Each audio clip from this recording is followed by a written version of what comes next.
love playing baseball and Little League and things like that. And there was a pitcher that would actually go to my aunt's salon. He was a professional pitcher for the Dodgers. And what he would do is he'd actually have a piece of acrylic put on his thumb to help his knuckleball. And so actually when I was about 11 years old, we went in the salon and started putting acrylic on our thumbs so we can throw a knuckleball. And that was how I first got into doing nails. Being a male at that time, not very many men did nails. And so I had to sort of prove I wanted to do a better job. And after doing a really nice job in salon, I said, you know, maybe I can compete in competitions. The very first competition I competed in was in Riverside, California. I didn't know much about competition. I thought it'd be pretty neat to do. I ended up taking third, but you know, the biggest mistake I made was not going and learning more. And that's why I think at that time I made education a really big part of what I did in the nails. One of the proudest competitions that I ever entered was in Dusseldorf, Germany. And it was the European Cup. What was really neat about that is you actually got to go there and you represented each of your countries. And you would get up on stage and you'd hold your flag, and I was holding the American flag. And I ended up winning first place there, and I was the very first American to win that. And that was pretty neat for me, and I went on and won it the second year right after that as well.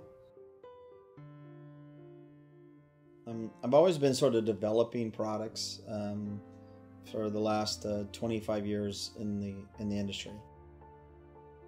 And we had a great product, but we didn't know how to sell it.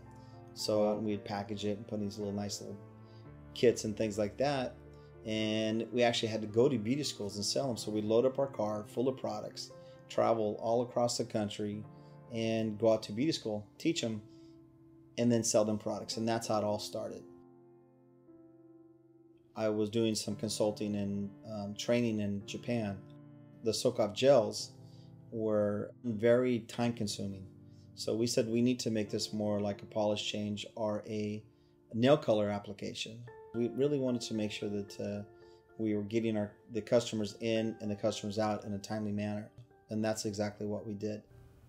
Working there for 9 months to get the idea down, and then go back to the US, and then took us 2 years to create the formulation of gelish.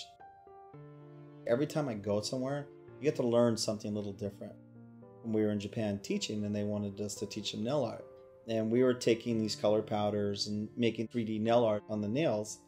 And when we were here back in the States, I was watching the news, and a lady was actually giving an interview on Japanese nail art in 3D.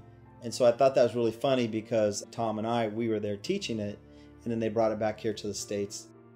When I've gone to other countries and you just see how much passion they have about nails, and you know you're part of that, I mean, that's just an awesome feeling. For the last 30 years in the industry, developing products, traveling the world and teaching, spent a lot of time away, you know, so I really have to thank my family for supporting me, my wife and my daughter Morgan and my son Garen.